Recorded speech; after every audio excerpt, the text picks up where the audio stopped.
তাজপুরে গভীর সমুদ্রবন্দর তৈরি করা সম্ভব নয়, রাজ্য সরকার তার বিকল্প পরিকল্পনা করেছে। বৃহস্পতিবার নবান্ন থেকে এমনটাই ঘোষণা করলেন মুখ্যমন্ত্রী শুভেন্দু অধিকারী।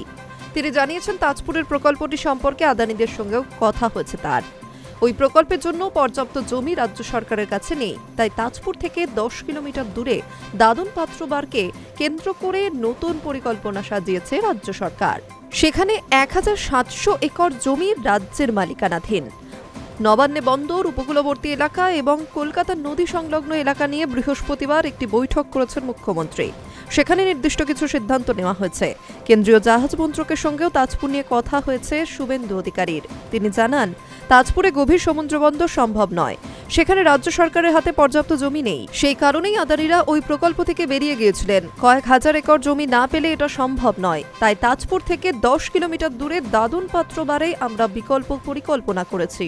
ওখানে আমাদের 1700 একর জমি আছে, সেটা নিয়েই এগোবো। কেন্দ্রীয় মন্ত্রী সর্বানন্দ সোনোয়ালের সঙ্গেও কথা হয়েছে, তিনি অনুমতি দিয়েছেন, সেখানে আমরা বাস্তবসম্মতভাবে এগোবো। মুখ্যমন্ত্রী আরও জানান, কলকাতা ওয়াটার মেট্রোর সঙ্গে যুক্ত হতে চলেছে। বর্তমানে দেশে 17টি জায়গায় ওয়াটার মেট্রো রয়েছে। কেন্দ্রীয় জাহাজ মন্ত্রকের উদ্যোগে কলকাতা হতে চলেছে 18তম। এছাড়া কেন্দ্রের সাগরমালা 2 প্রকল্পেও পশ্চিমবঙ্গকে যুক্ত করার সিদ্ধান্ত নিয়েছেন শুভেন্দু অধিকারীর সরকার। শুভেন্দু অধিকারী আরও জানিয়েছেন, 44টি নতুন জেটি তৈরি করা হবে, তার অনুমোদন এতদিন ঝুলেছিল। তবে সম্প্রতি 41টি জেটির জন্য সরকার অনুমোদন পেয়ে গিয়েছে, সেই অনুযায়ী কাজ শুরু হবে। এছাড়া কপিলমুনির আশ্রম এবং সাগরদ্বীপ নিয়ে সার্বিকভাবে রাজ্য সরকারের যা অনুরোধ ছিল, কেন্দ্র তা মেনে নিয়েছে বলে জানিয়েছেন মুখ্যমন্ত্রী। গঙ্গাসাগর মেলাকে আন্তর্জাতিক স্তরের মেলায় রূপান্তরিত করতে কেন্দ্রের সব রকম সহযোগিতা পাওয়া যাবে। বলাগড়েও বন্দর যোগাযোগ সংক্রান্ত কাজ এবং ভাঙন রোধের পরিকাঠামো তৈরির কাজ শুরু হচ্ছে। কলকাতা নিয়ে আলাদা পরিকল্পনা রয়েছে রাজ্য সরকারের। শহরের সমস্ত ঘাটের সৌন্দর্যায়ন এবং পুনর্নির্মাণের প্রস্তুতিও শুরু হয়েছে।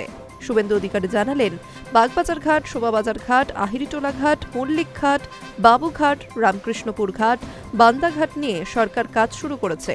ইতিমধ্যে 2টি ঘাটের সৌন্দর্যায়ন কাজ শেষ, বাকিগুলির কাজও দ্রুত শেষ করতে বলা হচ্ছে সংশ্লিষ্ট কর্তৃপক্ষকে। দুর্গাপুজোর মধ্যেই ঘাটগুলির নবীকরণ সম্পন্ন করার লক্ষ্যে এগোচ্ছে রাজ্য সরকার। ঠাকুর রামকৃষ্ণদেব ও মা সারদা দেবীর স্মৃতিকে ওই ঘাটগুলিতে বিশেষ প্রাধান্য দেওয়া হবে। Hi news network.